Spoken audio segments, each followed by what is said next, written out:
Išeinu iš Vilniui pas savo seną bičiulį, Kristijan. Sveiki. Ir nusprendėm parodyti visai neseniai atliktą projektą. Atvažiavus į objektą, kai pamačiau lubas ir kai pasakė, ko jie nori, blemas, kokiebra, gal davai dedam gipsą, išlyginam ir bus tikrai žymiai gražiau ir gal net ir pigiau.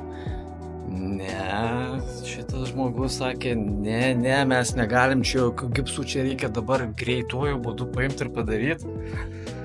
Nu gerai, sakau, bandom. Ir padarė. Pasirodo, rankos ten, kur turi būti pas meistrą. Gerbiamasis, ką čia darėt? Kas čia per medžiaga? Ant senų betoninių plokščių padaryta betono imitacija.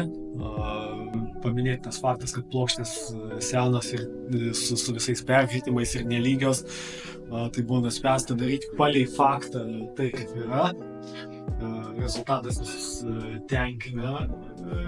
Patiem irgi labai gera patirtis atliekant.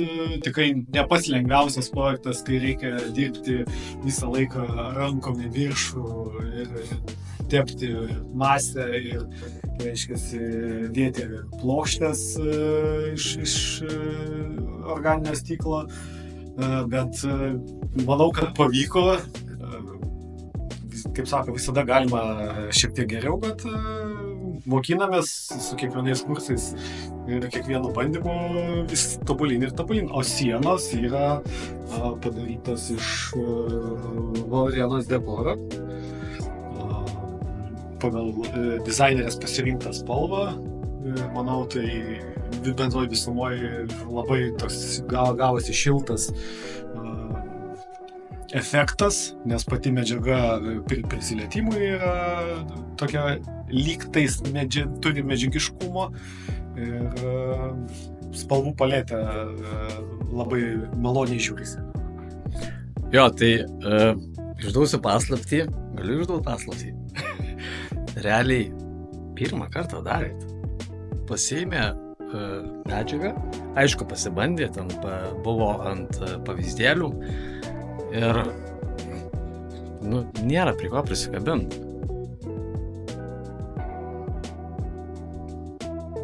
Ar buvo prie ko prisikabinti?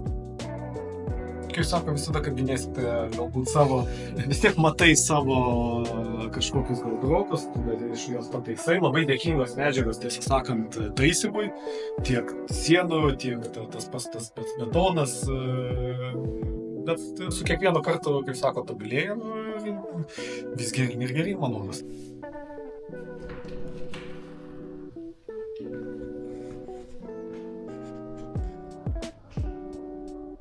Čia kai buvau pirmą kartą, tai buvo tragedija. Buvo keletoje vietų ta betono imitacija.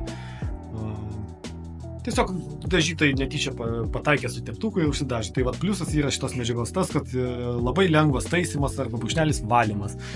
Pasiėmus sausą kempinėlę, labai švelniais judesiais įmanoma labai puikiai pašalinti dažus ir taip išvengti, vadinkim, tos visos zonos perdarimo.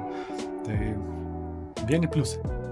Jeigu reikia rimtų meistrų, kurie ne tik tai dažo, špakliuoja, bet ir sugeba iš pirmo karto padaryti projektus, ko nori užsakovai, kreipkitės. Iš pirmo karto. Postscriptum, sėdžiu dabar mašinoje ir galvoju, lemba, kai susijungia geras dizaineris, teisinga medžiaga, puikiai parinktos spalvos ir meistrai, gaunasi tikrai nuostabus kūrinys. Linkiu ir jums visiems gerų dizainerių ir naujų idėjų.